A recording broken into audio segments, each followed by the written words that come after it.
Good morning, everyone. Our topic for this week lesson is all about romantic music.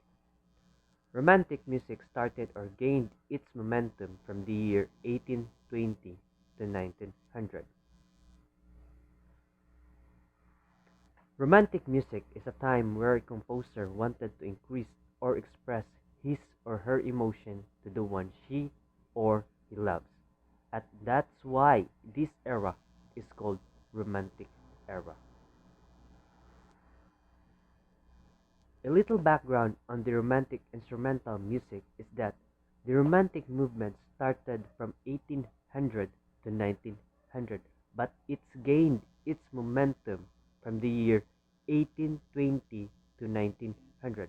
And at this year, the ideas spread from Germany to other countries. And as I said, it gained its momentum when people reacted against the Industrial Revolution, and the Industrial Revolution started from 1820. Industrial Revolution is the act of people toward those buildings that could destroy, first, their culture, second, economics, and most of all, the lives of people.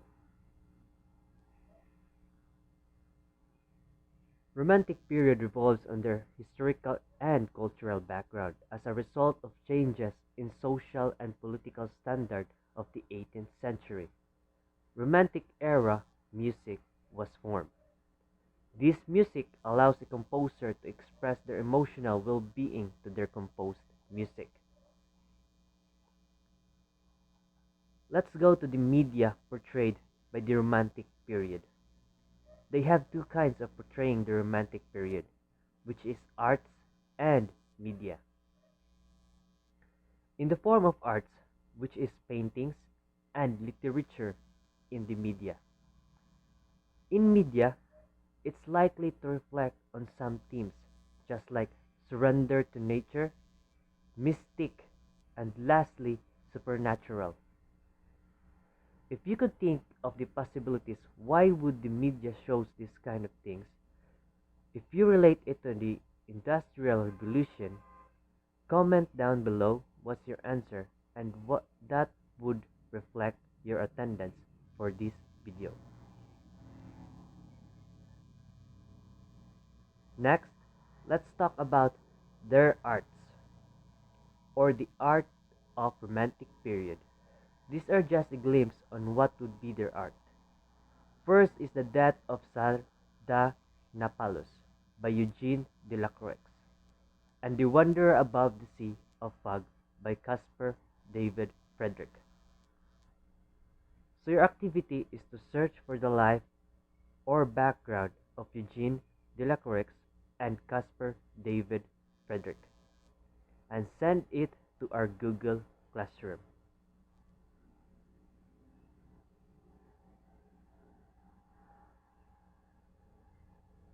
The Romantic period, as it's gaining its momentum, the composer tried to make it lyrical so that the people could read and the composer could express what's the meaning of their composed song. That's why they associated the music to a text and to its musical counterpart.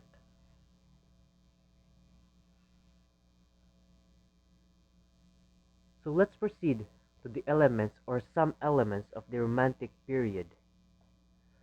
First is, compared to the opera, the Romantic songs more focuses on their lyrics, and the songs are made from a poem or poetry.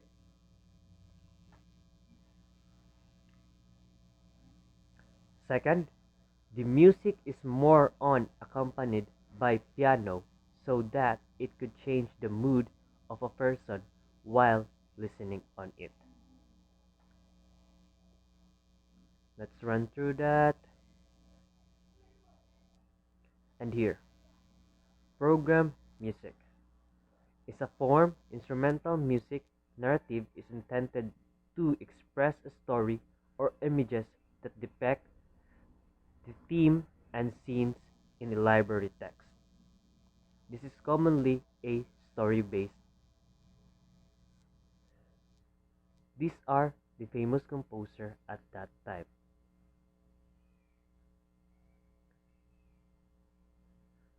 First, let's go to Frederick Chopin. To summarize his life, he has extraordinary skills and he is a genius in using keyboard, and he studied piano with Wojciech Zwyny and counterpoint with Joseph Elsner. He performed his first concert at age 8. Take time to search for this famous song of him.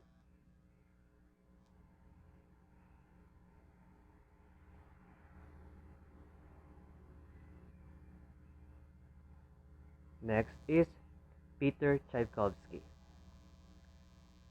He is romantic Russian musician who produced various kinds of composition, such as operas, ballets, concerto, chamber music, and symphonies.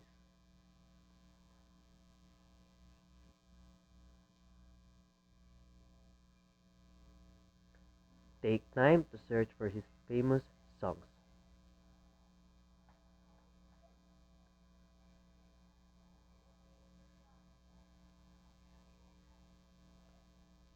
Third is Franz Liszt. A Hungarian pianist, he is a renowned child at age 6 and he only preferred to perform to kings mainly. He is so good to improvise an original composition.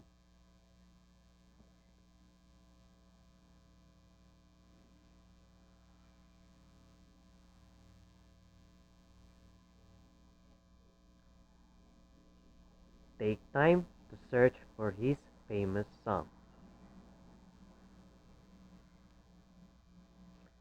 Lastly, Charles Camille Saint-Saëns was an organist, a conductor, pianist, and composer of the Romantic period. He also wrote music such as symphony, concerto, opera, solo piano, chamber music, and secular piano music.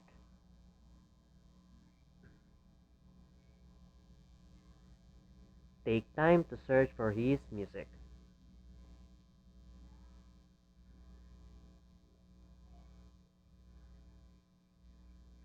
Activity time. So this is it. Your activity for this week is to answer or identify the pictures that will be flashed in the PowerPoint presentation. You will be given 1 minute to answer each picture.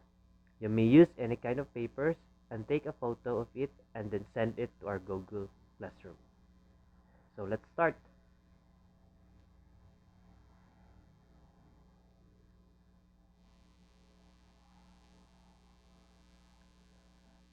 Identify the pictures that will be flashed in the PowerPoint. You will be given 1 minute to answer each picture. First,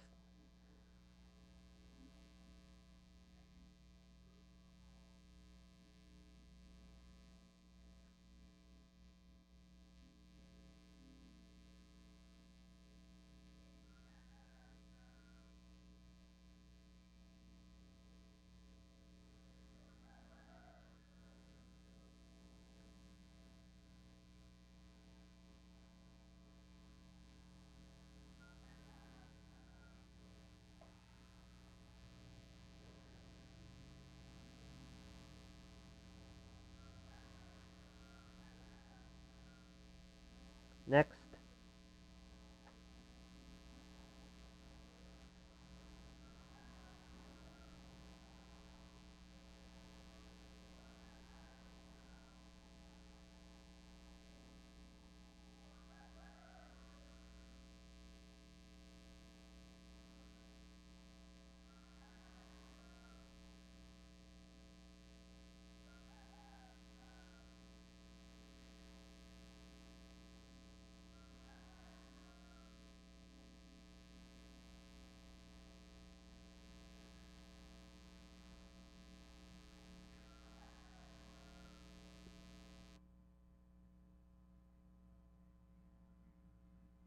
And lastly,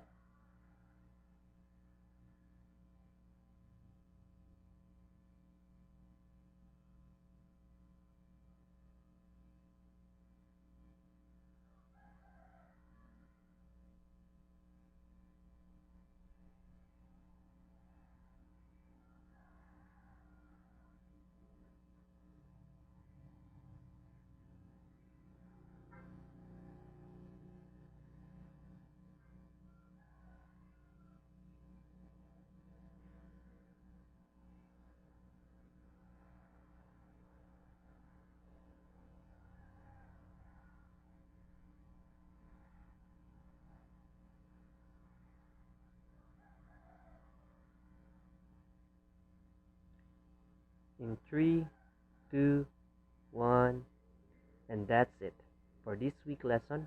Hope you like it. If you have any questions or queries, do not hesitate to ask me. Thank you, and God bless us all.